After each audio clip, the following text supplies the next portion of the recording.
हरि ओम। श्री गणेशाय नमः। श्री सरस्वत्यै नमः। श्री बगलामुख्यै नमः। श्री गुरुचरणकमलेभ्यो नमः। श्री वनखंडिने नमः। वक्रतुंड महाकाय सूर्यकोटि समप्रभ निर्विघ्नं कुरु मे देव सर्वकार्येषु सर्वदा। ध्येयं सदा परिभवग्नमभीष्टदोहम् तीर्थास्पदं शिवविरञ्चि नुतं शरण्यं भृत्यारतिहं प्रणतपाल भवावधिपोतं वन्दे महापुरुषते चरणारविन्दम्। नारायणं नमस्कृत्य नरं चैव नरोत्तमं देवीं सरस्वतीं व्यासं ततो जयमुदीरयेत्। सच्चिदानन्दरूपाय विश्वोत्पत्त्यादिहेतवे तापत्रय विनाशाय श्रीकृष्णाय वयं नमः। पीताम्बरधरां सान्द्रां पूर्णचन्द्रानिभाननां वामे जिह्वां गदामन्ये धारयन्तीं व्रजाम्यहम्। चतुर्भुजां त्रिनयनां कमलासनसंस्थितां त्रिशूलं पानपात्रं च गदां जिह्वां च बिभ्रतीं बिम्बोष्ठां कम्बुकण्ठीं च समपीनपयोधरां पीताम्बरां मदाघूर्णां ध्यायेत् ब्रह्मास्त्रदेवतां ध्यायेत् ब्रह्मास्त्रदेवतां ध्यायेत् ब्रह्मास्त्रदेवतां। यं ब्रह्मा वरुणेन्द्ररुद्रमरुतः स्तुन्वन्ति दिव्यैस्तवैर्वेदैः साङ्गपदक्रमोपनिषदैर्गायन्ति यं सामगा। ध्यानावस्थिततद्गतेन मनसा पश्यन्ति यं योगिनो यस्यान्तं न विदुः सुरासुरगणा। देवाय तस्मै नमः। देवाय तस्मै नमः। देवाय तस्मै नमः। बोलिए सच्चिदानंद भगवान की, उमापति महादेव की, श्री सीताराम जी महाराज की, श्री राधा रानी सरकार की, श्री हनुमान जी महाराज की, सत्य सनातन धर्म की, भारत के संतों की, समस्त हरिभक्तों की। नमः पार्वती पतये हर हर महा। अर्चनी वंदने प्रातः स्मरणे अनंत कोटि ब्रह्मांडाय सच्चिदानंद घन स्वरूप पूर्ण ब्रह्म परमात्मा श्री बालकृष्ण लाल को नमन करते हुए उन्हीं के ही अनुग्रह विग्रह श्री भक्तवृंद सभी मातृशक्ति आप सभी के हृदय विराजमान परम पिता परमेश्वर को नमन करते हुए आए कुछ क्षण हरि नाम का आश्रय लें बड़े भाव से बड़े मस्ती के साथ। हे गोपाल राधा कृष्ण गोविंद गोविंद। हे गोपाल राधा कृष्ण गोविंद गोविंद। हे गोपाल राधा कृष्ण गोविंद गोविंद। हे Gopal Radha Krishna Govind Govind. Krishna Govind Govind Govind Krishna Govind Govind Krishna Govinda Govinda Krishna Govinda Govinda Krishna Govind Govind Krishna Govind Govind Krishna Govinda Govinda Krishna Govinda Govinda hey Gopal Radha Krishna Govind Govind He Gopal Radha Krishna Govinda Govinda hey Nandlal Radha Krishna Govind Govind He Nandalal Radha Krishna Govinda Govinda Krishna Govind Govind Krishna Govind Govind Krishna Govinda Govinda Krishna Govinda Govinda Krishna Govind Govind Krishna Govind Govind Krishna Govinda Govinda Krishna Govinda Govinda hey Gopal Radha Krishna Govind Govind He Gopal Radha Krishna Govinda Govinda hey Gopal Radha Krishna Govind Govind He Gopal Radha Krishna Govinda Govinda बोलिए सच्चिदानंद भगवान की जय। ऐसी कौन सी चीज है जिस पर मरते दम तक विश्वास नहीं करना चाहिए? तो हमारे महापुरुषों ने यह बतलाया, बड़ा मंथन किया उन्होंने, बड़ा रिसर्च किया, शोध किया और अंतोगत्वा यह निर्णय लिया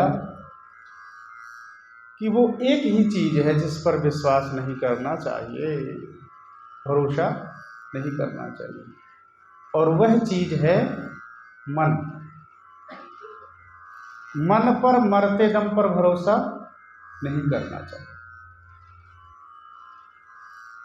ये मन किस क्षण आपको पतन की ओर ले जाए कुछ भरोसा नहीं।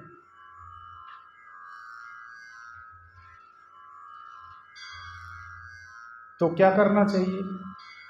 मन तो हमारे साथ ही रहेगा हमेशा, मन को हटा भी नहीं सकते। तो महापुरुषों ने यह कहा कि वो आपके साथ ही साथ रहेगा, अनुचर बन करके रहेगा। तो एक उपाय कर लो, क्या? मन को मनमोहन के साथ जोड़ लो। यदि आप मन को मनमोहन के साथ जोड़ देते हैं तो यह मन आपको तारने वाला हो जाता है। मन एव मनुष्याणाम तारणम बंध मोक्षयोः। मन एव मनुष्याणाम, ये जो मन है ना, ये मनुष्य के बंधन का भी हेतु है। मन एव मनुष्याणाम कारणम बंध मोक्षयोः। बंधन और मुक्ति में यदि कोई हेतु है तो वह मन ही है। गोभी इंद्रियैहि श्री कृष्ण रसम पिबति स गोपी। जो प्रत्येक इंद्रियों से भगवदीय रस का आस्वादन करती है, श्री कृष्ण रस का सेवन करती हैं, उनका नाम ही तो गोपी है। गोपी वृत्तियों का नाम है। गोपी किसी स्त्री पुरुष विशेष का नाम नहीं। जब हमारी वृत्ति इस प्रकार की हो जाए कि मात्र भगवान का ही चिंतन करने लग जाए, ठाकुर जी का ही स्मरण करने लग जाए, तो समझ लेना कि आप गोपी बन गए, आप में गोपी भाव आ गया। तो गोपियों का जो जीवन था, गोपियों का जीवन बड़ा ही अद्भुत था। उनके जीवन में एक ही वस्तु की महत्ता थी और वह वस्तु थी भगवदीय वस्तु। उनके जीवन में एक ही श्रेष्ठ था, वो ठाकुर जी थी, और कुछ उनके जीवन में नहीं था। महाराज सदैव निरंतर ठाकुर जी का ही स्मरण करती रहती थी, भगवान का चिंतन करती रहती थी, मनन करती रहती थी। गोविंद का स्मरण करती रहती थी। और यही तो जीवन की सबसे बड़ी महनीय अवस्था है। प्रत्येक कार्य को करते समय शिकायत होती है, हमें समय नहीं मिलता, हम काम में लगे रहते हैं, क्या करें। अरे भाई, आप प्रत्येक कार्य को करते समय, ऑफिस में बैठे हुए, दुकान में बैठे हुए, घर का सब काम करते हुए हैं, फिर भी आप ठाकुर जी का स्मरण कर सकते हैं, परमात्मा के निमित्त काम कर सकते हैं। जो कुछ आप करो यह मान करके करो कि ठाकुर जी का ही काम है। समझ में बात आ रही है? अभी आप सामान्य रूप से काम कर रहे हैं और इसी काम को करने लग जाएं कि ठाकुर जी के लिए कर रहे हैं, ठाकुर जी की प्रसन्नता के लिए कर रहे हैं, ठाकुर जी की अनुकंपा हो हमारे ऊपर इसलिए कर रहे हैं, तो सामान्य कार्य भी महनीय काम बन जाता है, तुच्छ कार्य भी विशेष कार्य बन जाता है जब आप परमात्मा के निमित्त कार्य करने लग जाते हैं। तब गोपियां कहती हैं, पति सुतान्वया भ्रातृबांधवा नति विलंगया तेंच्युतागता गतिविदस्तवो गीतमोहिता कितवयोषिता कस्त्यजेनिसि। गोपियां यह कह रही हैं कि हे ठाकुर जी, हम आपके लिए पति, पुत्र, भाई, बंधु बांधव, परिवारजन सबको छोड़ करके, सबका परित्याग करके अंति का मतलब आपके समीप आ गई हैं। ते अंति आगता, हे अच्युत, आपके हम समीप आ गए हैं, क्योंकि हमें ये पता चल गया है कि आप अच्युत हैं। अच्युत का मतलब जो अपनी स्थिति से कभी भी च्युत ना हो, सदैव एक रस विद्यमान रहे, उनका नाम क्या है? उनका नाम है अच्युत।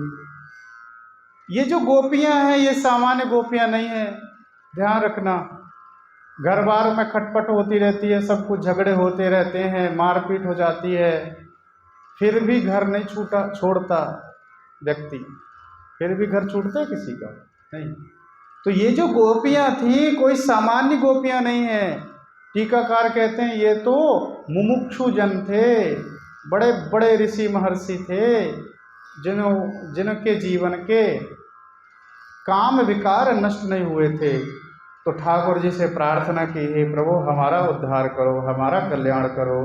तो वे गोपियां अपने विकारों को नष्ट करने के लिए ठाकुर जी को समर्पित हो गई, ठाकुर जी के सन्निधि में आ गई कि हे ठाकुर जी, हमने ध्यान, तप, साधना अनेक प्रकार से कर लिए, फिर भी हम अपनी वासनाओं को मिटा नहीं पा रहे हैं, आप ही कुछ हमारा कल्याण करिए। हमारे साधनों में इतनी शक्ति सामर्थ्य नहीं कि हम उत्कर्ष को प्राप्त कर सकें, इसलिए हे ठाकुर जी आप ही अब हमें अपना लो। तो यह जो गोपियां थीं, कहते हैं साधन चतुष्टय संपन्न अधिकारिणः मुमुक्षवा। ये साधन चतुष्टय संपन्न अधिकारिणी जो मुमुक्षु जन हैं वही गोपियां थीं।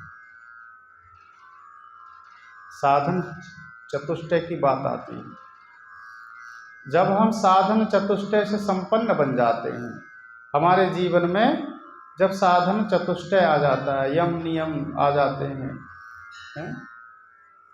तो क्या होता है? उसके बाद ही हमारी भगवदीय यात्रा आरंभ होती है।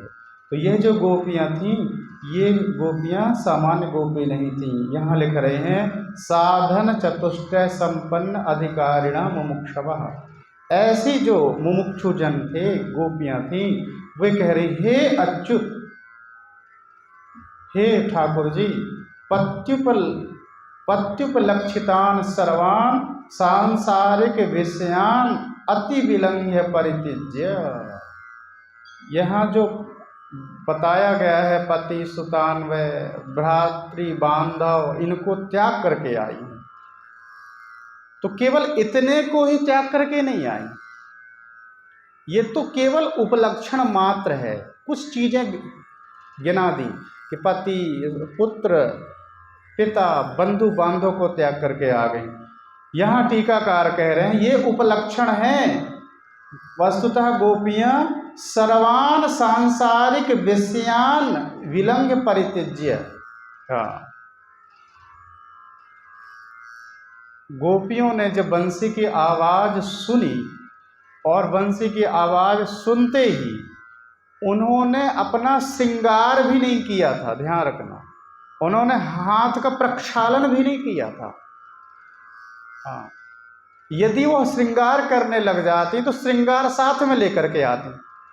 श्रृंगार के प्रति जो आसक्ति है, रूप के प्रति जो आसक्ति है, देह के प्रति जो आसक्ति है, बंधु बांधवों के प्रति जो आसक्ति है, सबका परित्याग करके आई थी गोपियां।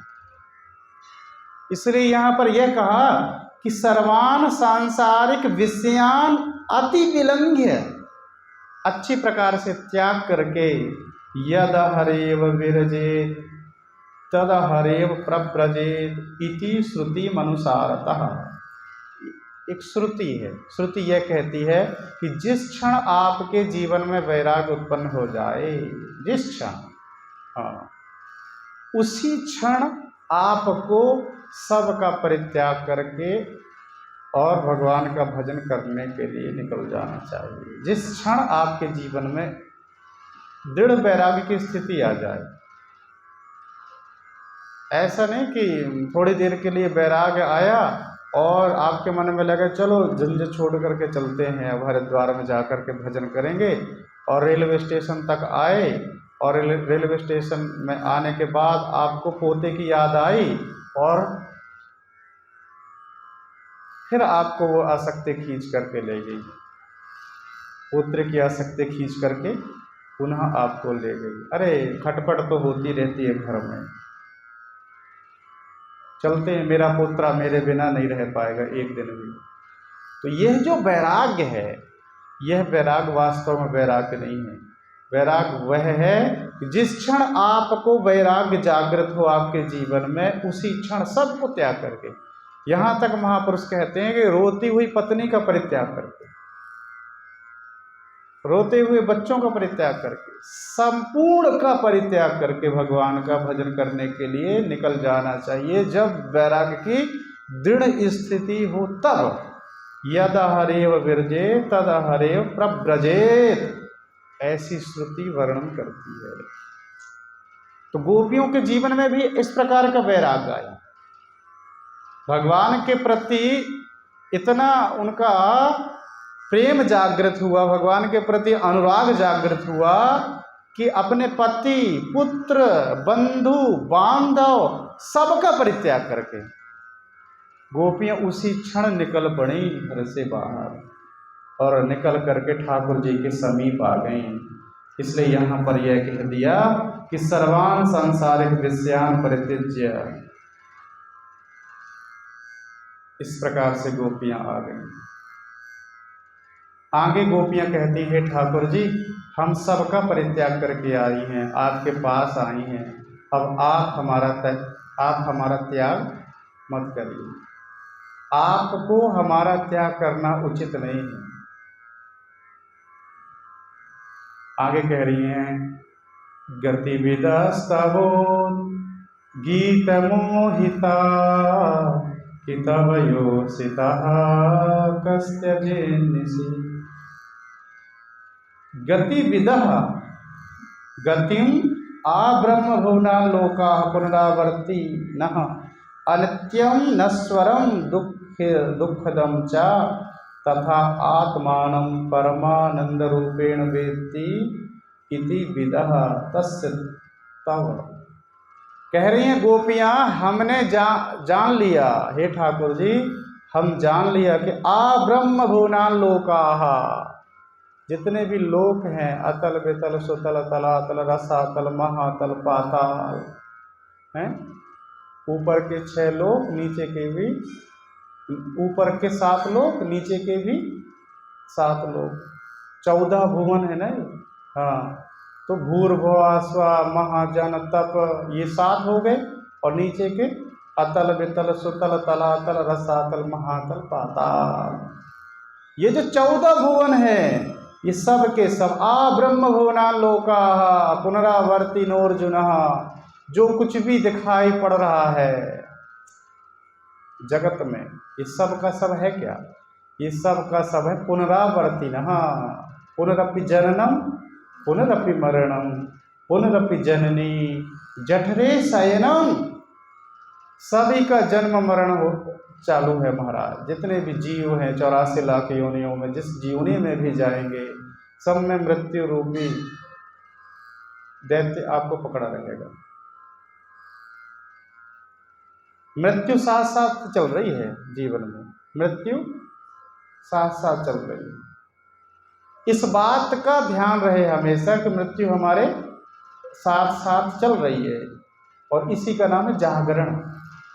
जब ये जागरण आपके जीवन में आ जाएगा कि वस्तुतः ये जो भी संसार है ये क्या है, ये अनित्य है, नश्वर है, पुनरावर्ती ना है, आने जाने वाला है, ये वस्तुएं शाश्वत नहीं रहेंगी, हमेशा नहीं रहेंगी।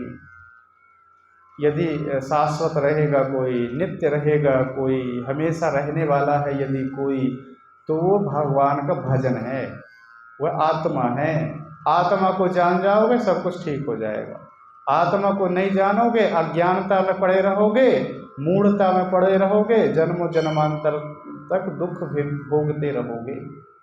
महापुरुष कहते हैं आत्मविद तरति शोकम आत्मविद। जो आत्मा को जान जाता है संसार सागर से मुक्त हो जाता है, संसार सागर में रहते हुए भी उसे शोक नहीं व्यामोहित करता, शोक से संतप्त नहीं होता, उसके जीवन से शोक विदा हो जाते हैं।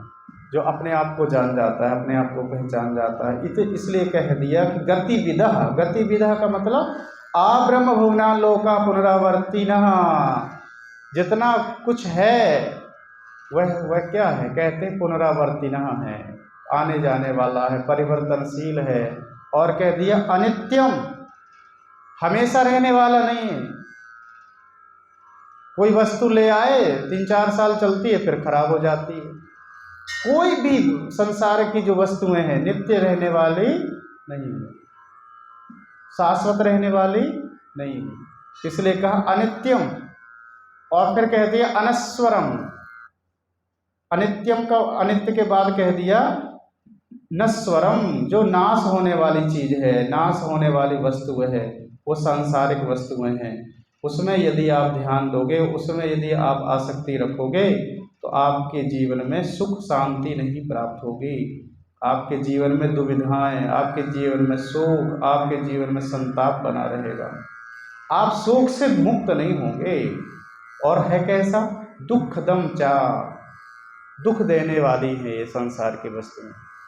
हमें भ्रांति हो रही है कि हमें सुख मिल रहा है, वस्तुतः सुख की चाह रखने वाली जितनी भी वस्तुएं प्रतीत हो रही हैं कि ये वस्तुएं हमें सुखी करेंगी, वस्तुतः अंतोगत्वा वे वस्तुएं हमें दुखी करती हैं, वे वस्तुएं हमें दुख पहुंचाती हैं। जिन व्यक्तियों से हम सुख चाहते हैं वो व्यक्ति भी हमें दुखी करते रहते हैं। इसलिए कह दिया कि ये जितना कुछ है ये क्या है, यह पुनरावर्ती है, अनित्य है, नश्वर है और दुख देने वाला है। और इसके अतिरिक्त आत्मानम, जो आत्मा है वो है कैसा, परमानंद रूपेण वेत्ति। आत्मा कैसा है, परमानंद रूप है। इस प्रकार से जो जान जाता है कि वस्तुतः ये जो आनंद की प्रतीति हो रही है, ये संसार में जो आनंद मिल रहा है थोड़ी देर के लिए हमें प्रतीत हो रहा है, ये वस्तुतः आनंद बाह्य आनंद नहीं है, वस्तुजन्य आनंद नहीं है। ये तो हमारे अंदर से ही आनंद प्रकट हो रहा है, जिसे हम वस्तुजन्य आनंद समझ रहे हैं। महापुरुष बढ़िया सुंदर उदाहरण देते हैं कि कोई कुत्ता था, कुत्ता को कहीं हड्डी मिल गई, उस हड्डी को कुत्ता चबाने लग गया, और चबाते चबाते हड्डी में तो कुछ था ही नहीं, और हड्डी को चबाते चबाते उसके मुख से ही खून निकलने लग गया। और वह जो मुख से खून निकल रहा था, कुत्ते ने यह समझ लिया कि यह खून हड्डी से निकल रहा है, और जोर से वह चबाने लग गया और खून निकलने लग गया, और उसी खून में वो मस्त रहा। वह सोच रहा है यह जो आनंद मिल रहा है, ये जो सुख मिल रहा है हड्डी से मिल रहा है, परंतु नहीं, वह जो उसे मिल रहा था रक्त, वह रक्त बाहर से नहीं मिल रहा था, उसके मुख से ही रक्त निकल रहा था, और अंतोगत्वा उस रक्त से उसे बाद में पीड़ा ही हुई। जीवन भी कुछ ऐसा ही है। जीवन में, संसार में जो सुख प्रतीति होती है वस्तुतः बाह्य सुख नहीं है। यदि बाह्य सुख होता तो एक ही वस्तु से सभी को सुख होना चाहिए कि नहीं होना चाहिए? एक ही वस्तु है, एक ही व्यक्ति है, एक वस्तु आपके सामने रख दी जाए यहाँ पर, तो एक व्यक्ति को देख करके मन में अच्छा लगेगा, दूसरा व्यक्ति देखेगा उसको खुशी नहीं होगी, उसको खराब लगेगा। होता है ऐसा कि नहीं होता?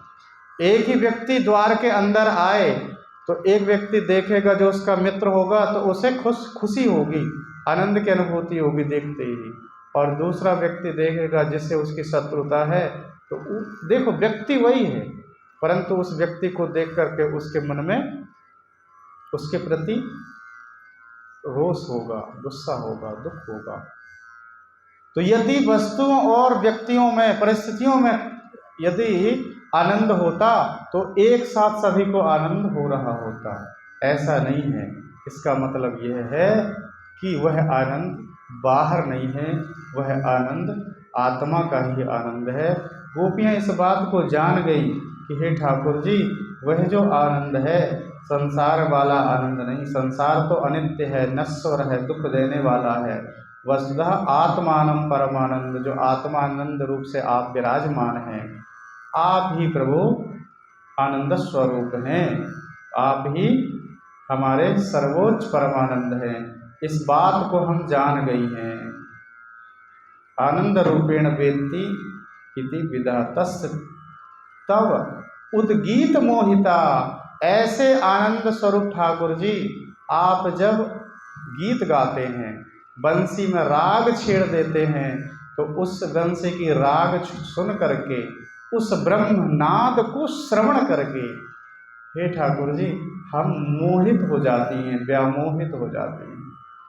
अर्थात हमारे जीवन में जो राग था, द्वेष था, कलमश था, वे सब विदा हो जाते हैं, और हम क्या हो जाती हैं?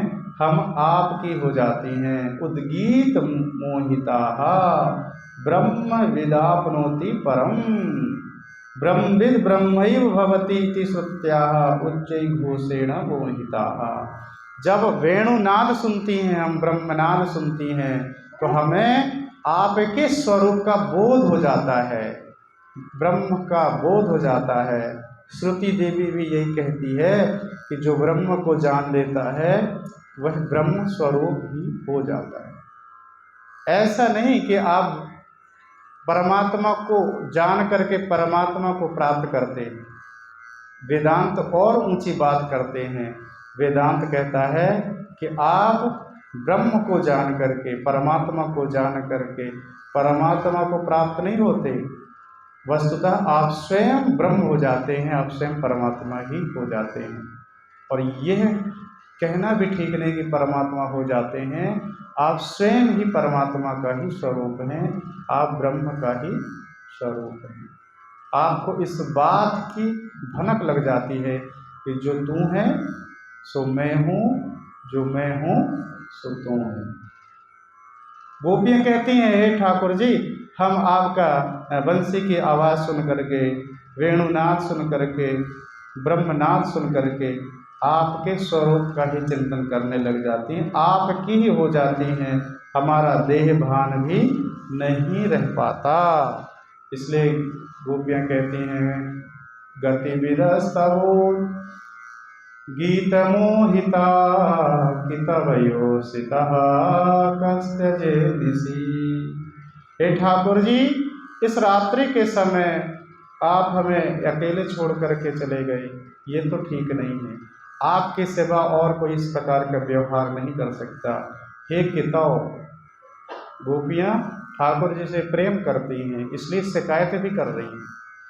हाँ, जिससे प्रेम होता है उससे शिकायत भी की जाती है। इसलिए गोपियाँ कहती हैं ठाकुर जी आपका इस प्रकार जाना ठीक नहीं है, हमें अर्धरात्र में इस प्रकार से छोड़ करके चले जाना ये ठीक नहीं है। इस प्रकार से गोपियाँ ठाकुर जी को अनेक प्रकार से मनाती हैं। आगे गोपियाँ कहती हैं रहसि संविदं हृच्छयोदयं प्रहसिताननं प्रेम वीक्षणं विहदुरः श्रियो वीक्षधाम ते मुहुरति स्पृहा मुह्यते मनः। अंतिम पड़ाव है ना, रहसि संविदो, रहसि संविदं हृच्छयोदयं। गोपियाँ कहती हैं रहसी, रहसी का एक अर्थ एकांते भी होता है, एकांत में। रहसी विजने एकाग्र चेतसी संविदम सम्यक रूपेण वेदनम ज्ञानम सच्चिदानंद रूपेण निश्चयः। गोपियाँ कह रही हैं हे ठाकुर जी हमने अपने चित्त में जो हमारा चित्त क्या है, हमारा चित्त एकाग्र चित्त है महाराज। ऐसा नहीं है कि अनेक प्रकार की वासनाओं से भरा हुआ अनेक प्रकार का चिंतन चल रहा है। गोपियाँ कहती हैं रहसी एकाग्र चेतसी संविदम अर्थात सम्यक रूपेण वेदनम अर्थात ज्ञानम। अब हमें ये निश्चित हो गया है सम्यक रूप से अच्छी प्रकार से कि आप क्या हैं, सच्चिदानंद रूपेण निश्चयः, आप सच्चिदानंद स्वरूप हैं, आप सत्य घन चित्त घन और आनंद घन हैं, ये हमारे हृदय में निश्चित हो गया है।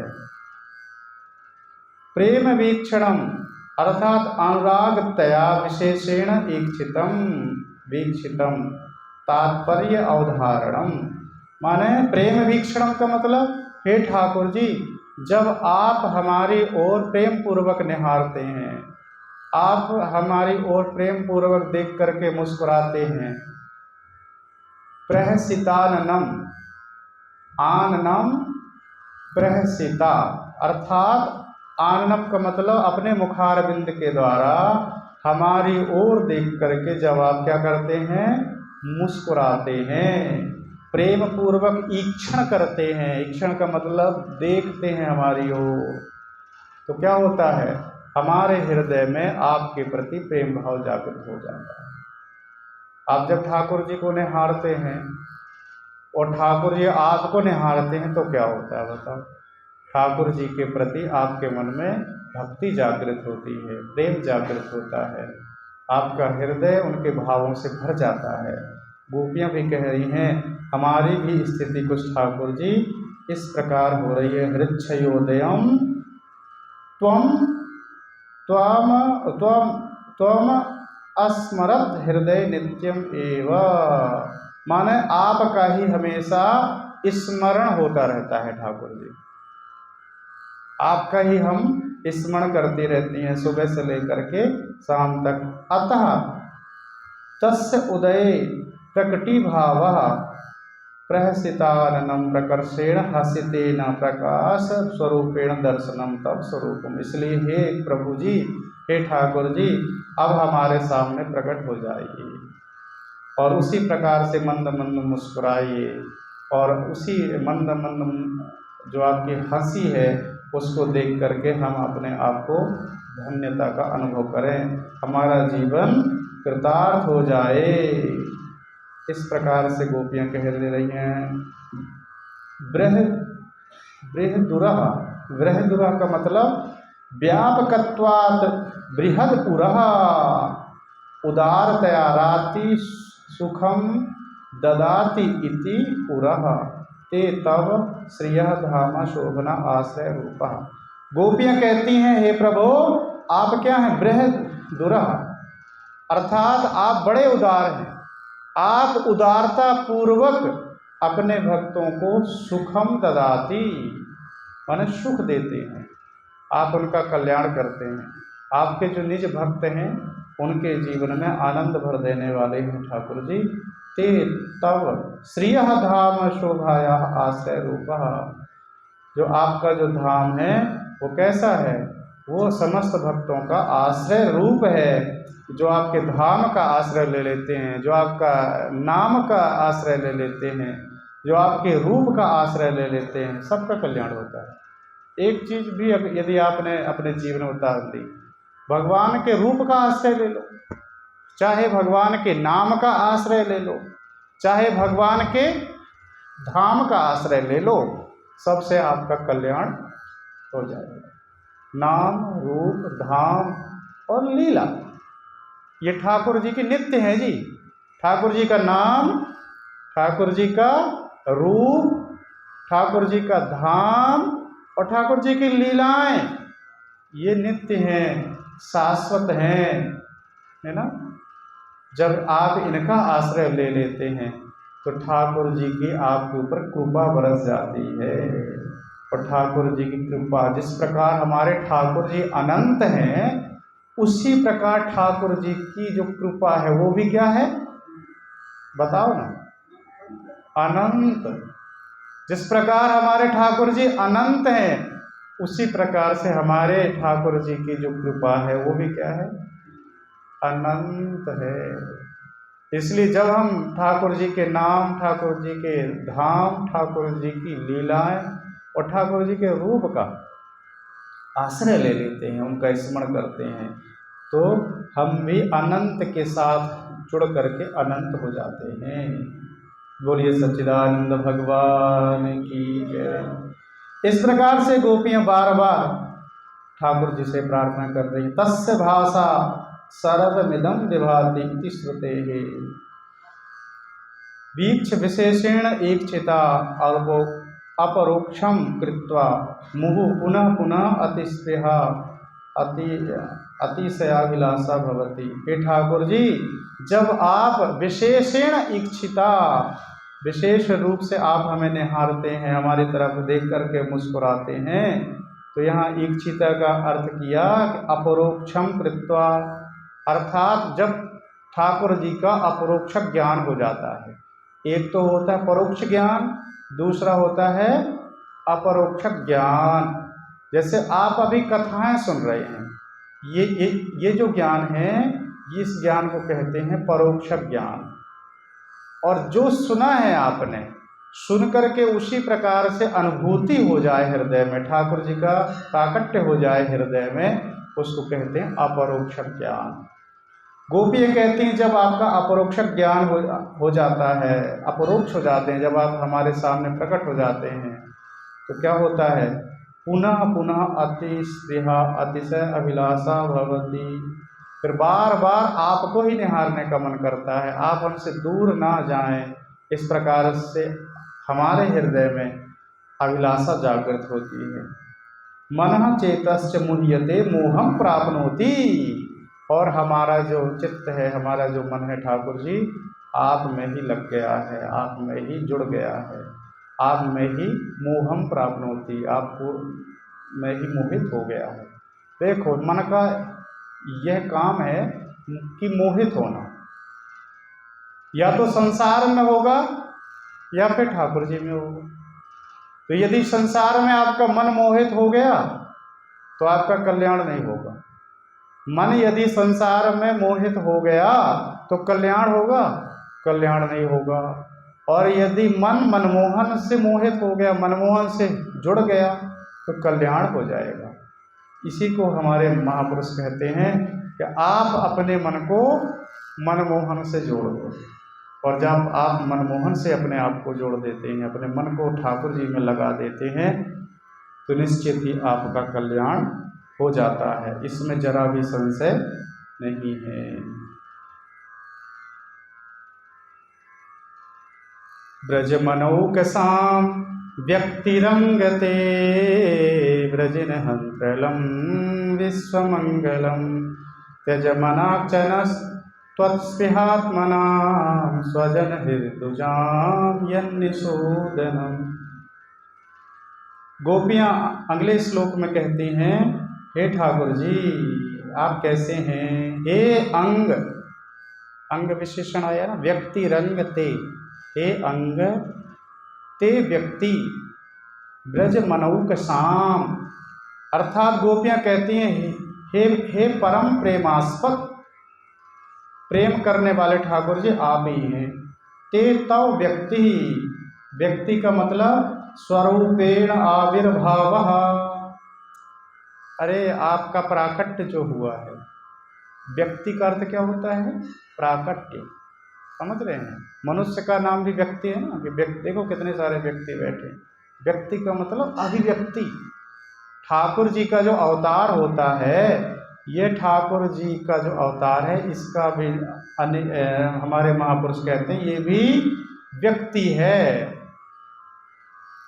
प्रकटीकरण है, प्रकटीकरण ठाकुर जी का। अनेक अवतार लेते हैं ठाकुर जी भक्तों पर अनुग्रह करने के लिए, इसलिए कहा ते व्यक्ति, अर्थात स्वरूपेण आविर्भाव, आपका प्राकट्य होता है, आपका आविर्भाव होता है।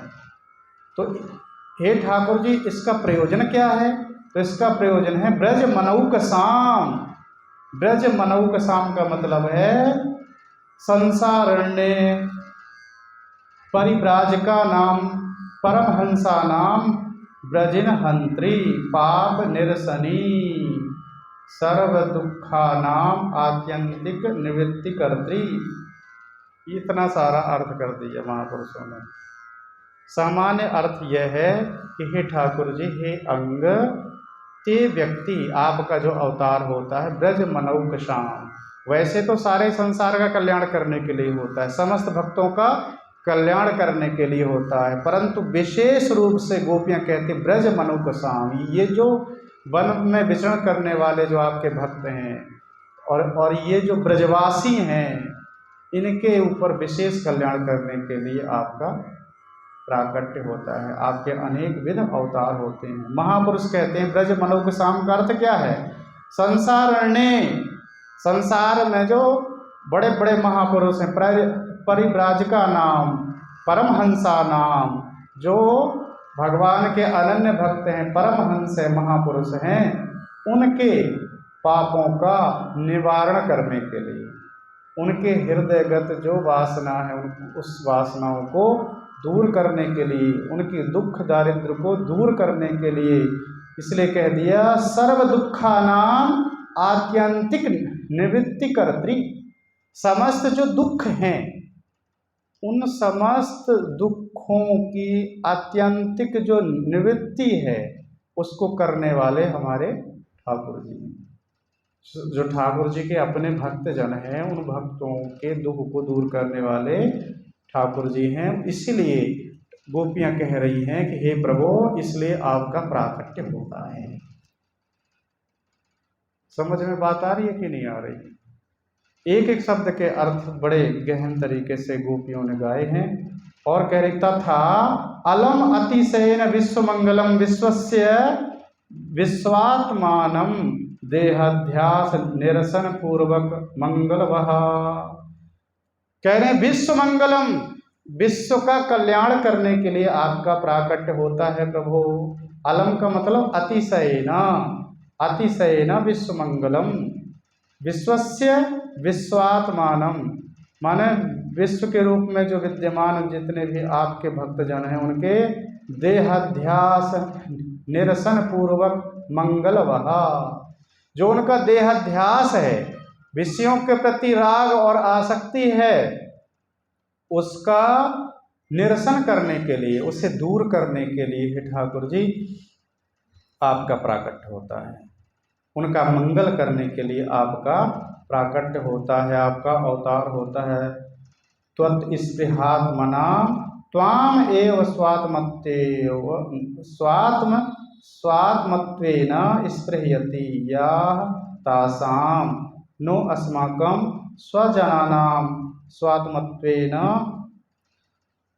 अनुसंधीयमानानां जनानां।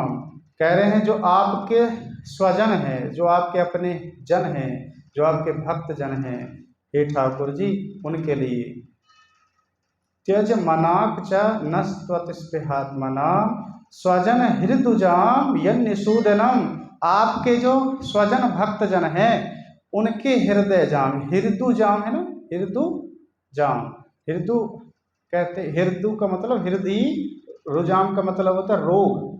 भक्तों के हृदय में स्थित जो अनेक रोग हैं, अभिमान आदि लक्षण, हृदय व्याधिना, हृदय में अनेक रोग विद्यमान रहते हैं जी, अभिमान, लोभ, मोह इत्यादि, ये क्या है? ये हृदय के रोग हैं, ये मन के रोग हैं। गोपियों के जीवन में भी तो यही हुआ था ना, आरंभ तो यहीं से हुआ कि गोपियों के जीवन में अभिमान रूपी रोग आ गया, तो ठाकुर जी उस रोग को दूर करते हैं। और गोपियां भी अंत में यही कह रही हैं कि हे प्रभु, आप भक्तों के हृदुजाम, लिखा स्वजन हृदुजाम यन्निषूदनम, निषूदन का मतलब आप उसे अच्छी प्रकार से नष्ट कर देते हैं, जो भक्त के हृदय में रोग होते हैं उसे। हाँ, हे ठाकुर जी, हे भगवान, हृदुजाम अभिमानादि लक्षण हृदय व्याधिना, अभिमान आदि, आदि से सब कुछ ले लेना है ना, आदि से अभिमान, काम, क्रोध, लोभ, मोह, मद, मत्सर इत्यादि जितने भी हैं, ये क्या है? ये व्याधि हैं। तो आप क्या करते हैं प्रभु? यन्निषूदनम, निषूदनम का मतलब निश्चयेन सूदनम विनाशकम विज्ञान लक्षण औषधम। आहा, अंत में ये कह दिया, हे ठाकुर जी, आप क्या हैं? निश्चय ही आप क्या हैं? इसका सूदन करने वाले हैं।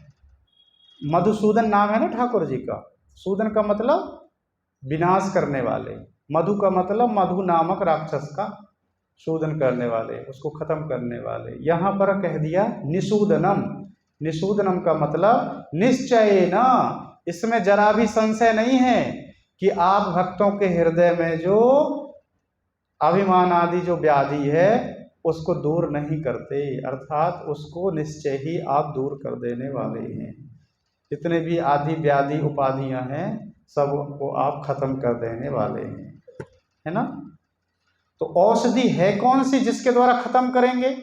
तो अंत में यह कह दिया कि निश्चयेन सूदनम विनाशकम विज्ञान लक्षण औषधम मना किंचित अपि त्यजा कार्पण्येन देहीति भावा। कह रहे हैं विज्ञान रूपी औषधि के द्वारा। विज्ञान का मतलब विशिष्ट ज्ञान, परमात्म विषयक जो विशिष्ट ज्ञान है, उस विशिष्ट ज्ञान के द्वारा ठाकुर जी क्या करते हैं? देहादि जो भाव है कि मैं देह हूँ, मैं इंद्रिय हूँ, मैं ये हूँ, मैं वो हूँ, इस सब का क्या करते हैं ठाकुर जी? अपकर्षण कर लेते हैं और अपने दिव्य स्वरूप का हमें बोध करा देते हैं। गोपियां भी यही कह रही है, ठाकुर जी आपके जो अपने जन हैं, आपके जो स्वजन हैं, सबका दूर नहीं करते। यहाँ गोपियां कह रही हैं जो आपके स्वजन हैं, स्वजनों के हृदय में स्थित, अर्थात जो आपके भक्त जन हैं, भक्त जनों के हृदय में स्थित जो जितने भी व्याधियां हैं, अभिमान आदि इत्यादि जितने भी विकार हैं, उनका आप क्या करते हैं? निषूदन कर देते हैं। माने निश्चय न विनाशकम, निश्चय ही आप उसका विनाश कर देते हैं। विज्ञान लक्षणम औषधेन, विज्ञान रूपी जो औषधि है उसके द्वारा। समझ में बात आ रही है? विज्ञान मतलब विशिष्ट ज्ञान, विशिष्ट ज्ञान के द्वारा, परमात्म विषयक विशिष्ट ज्ञान जब हमारे जीवन में आता है, उसके द्वारा हमारे हृदय में स्थित समस्त विकार दूर हो जाते हैं। ठीक है। यत्ते सुजात चरणाम्बुरुहं स्तनेषु भीतासनै प्रियदधि महिकर्कशेषु तेनाटवीमटसि तत् व्यथतेन किंस्वित् कूर्पादिभिर्भ्रमति धीर्भवदाम्युषाम्नः कूर्पादिभिर्भ्रमति धीर्भवदाम्युषाम्नः। गोपियां कहती हैं, हे प्रभु आपके जो पादार बिंद हैं वो है कैसे? वो बड़े सुकोमल हैं। और उन्हीं आप पदार बिंदों से वन वन में फिर रहे हैं, वन वन में छुप रहे हैं। और हमें यह सोच करके कि आप अपने सुकोमल पादार बिंदों से वन में फिर रहे हैं, जिन पादार बिंदों को, आपके पादार बिंद इतने सुकोमल हैं कि उन पादार बिंदों को हम हृदय में रखने से भी बड़ी सकुचाती हैं कि आपके पादार बिंदों को कहीं कष्ट ना हो जाए। वही सुकोमल पादार बिंदों से आप वन वन फिर रहे हैं। तो यह सोच करके कि हे ठाकुर जी, आपके पैरों में कहीं पत्थर ना चुभ जाए, कंकड़ ना चुभ जाए, ऐसा विचार करके हमारे हृदय में अत्यंत पीड़ा हो रही है। हमें बड़ा हृदय में उद्वेग हो रहा है, हमारे हृदय में बड़ी पीड़ा हो रही है श्याम सुंदर।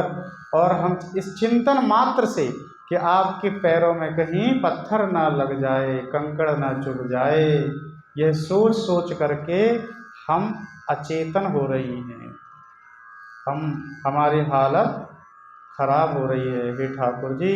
इसलिए हे श्याम सुंदर, हे प्राणनाथ, हमारा जीवन आपके लिए है, हम आपकी हैं, आपके अतिरिक्त हमारा कोई नहीं है। इसलिए हे ठाकुर जी, आप हमारे ऊपर अनुग्रह करिए, आप हमारे सामने प्रकट हो जाइए। हम तुम्हारे थे प्रभु जी, हम तुम्हारे हैं, हम तुम्हारे रहेंगे, हो मेरे प्रियतम। मस्ती से गाइए, हम तुम्हारे, सभी मिलकर गाइए, बिना माइक के, बिना माइक के, सभी एक साथ।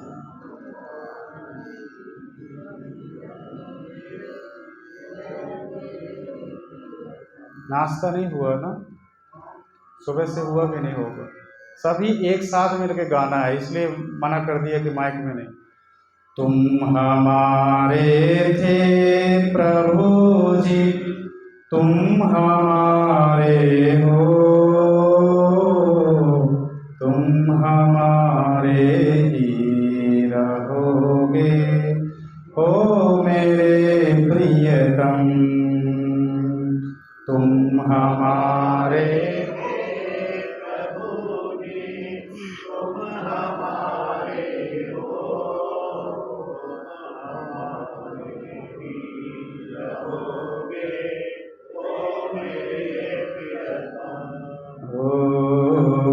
तुम हमारे थे प्रभु जी, तुम हमारे हो,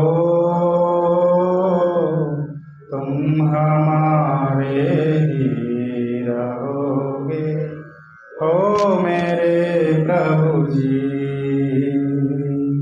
तुम हमारे प्रभु जी, तुम हमारे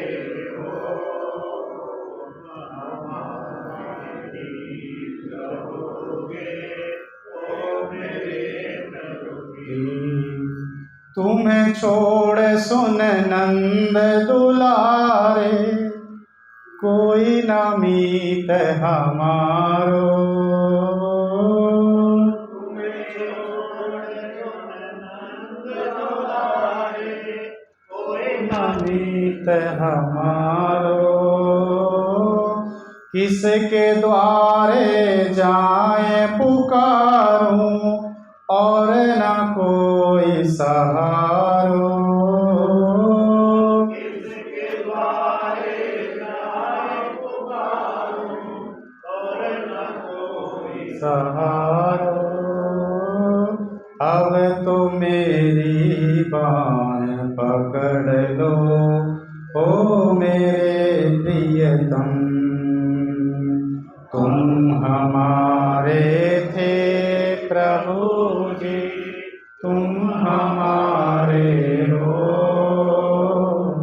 तुम हमारे रहोगे, हो मेरे प्रियतम। तेरे कारण सब जग छोड़ा, तुम संग नाता जोड़ा।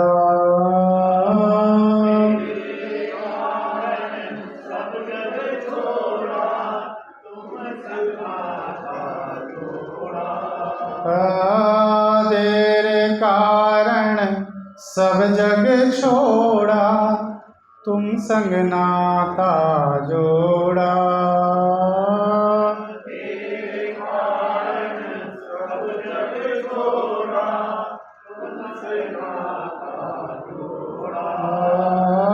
एक बार प्रभु आके कह दो, तू मेरा मैं तेरा।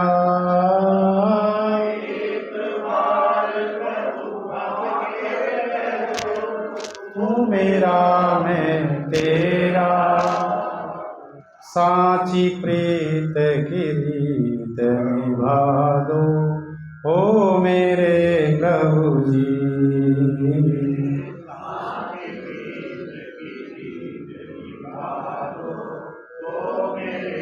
प्रभु जी तुम हमारे थे, प्रभु जी तुम हमारे हो, तुम हमारे ही रहोगे, ओ मेरे प्रियतम। तुम हमारे थे, मस्ती से